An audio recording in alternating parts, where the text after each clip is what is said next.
আমরা আশা করি তারেক রহমান প্রধানমন্ত্রী হবেন। শেখ হাসিনা যেমন ধ্বংস হয়ে গেছে, শেষ, শেখ হাসিনার আমল শেষ।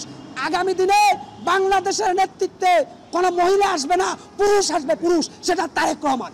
আমি বিএনপির নামে কিছু প্রপাগান্ডা শুনি। অনেকে বলতে শুরু করেছেন যে নৌকার ধানের শীষ, দুই সাপের এক বিষ। এটা একটা স্লোগান।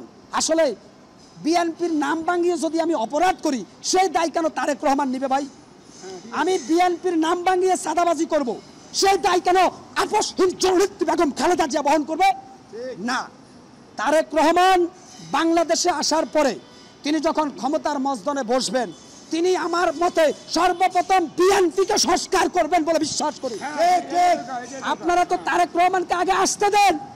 এখন তো কোনো অন্তর্বর্তীকালীন সরকার, কোনো জনগণের মেন্টেনের কোনো সরকার নেই। আপনারা গঠনমূলক সমালোচনা করার অধিকার আমার আছে। ডক্টর ইউনূসের প্রশংসার পাশাপাশি উনার কিছু জিনিস আমি আপনাদের সামনে উপস্থাপন করব। আমেরিকার প্রেসিডেন্ট ডোনাল্ড ট্রাম্প এবং জো বাইডেন বুঝতে পেরেছে সময় অতি তাড়াতাড়ি গনিয়ে আসছে। ইমাম মেহেদির আগমনের বার্তা গনিয়ে এসেছে। ঈসা নবী সিরিয়ার মাটিতে নামবে, সময় বেশি বাকি নাই। অতএব মুসলমান, আমার আল্লাহ দুর্বল নয়। আমরা সব সময় এক আল্লাহকে বিশ্বাস করি। আমরা 570 খোদার পূজা করি না।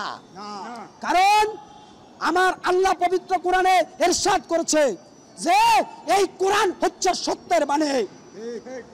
এই যে পবিত্র কোরআন, এটা আল্লাহর কিতাব, মানুষের তৈরি করা কিতাব নয়।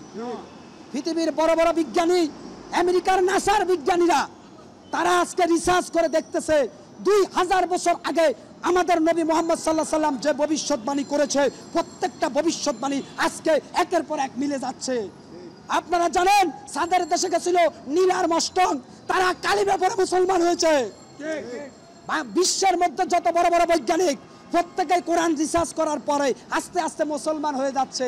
কারণ তারা জানে, বিজ্ঞানীরা জানে, তাদের জ্ঞান যেখানে শেষ।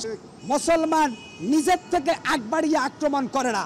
মুসলমান আক্রমণের শিকার হলে পাল্টা জবাব দেয়। ওই পাল্টা জবাবের সাথে সাথে বাতিল নাস্তিকরা ওই যে বিড়ালের মতো পালিয়ে যায়। আরেক ধরনের প্রতারক বাইরে হইছে, ওরা বলে যে আওয়ামী লীগ আর বিএনপি মুদ্রা রেপিট আর ওইপিট। আমরা ফ্যাসিস্ট খুনি হাসিনার পরে শহীদ রাষ্ট্রপতি জিয়াউর রহমানের উত্তরসূরি তারেক রহমানকে ক্ষমতার মসনদে এখন দেখতে চাই। আমরা আর কোনো মহিলা রাজনীতি দেখতে চাই না। খালেদা জিয়ারও বয়স হয়েছে, উনি একজন সম্মানিত ব্যক্তি, আমাদের মায়ের সমান। উনি এখন অসুস্থ, খালেদা জিয়া। আমরা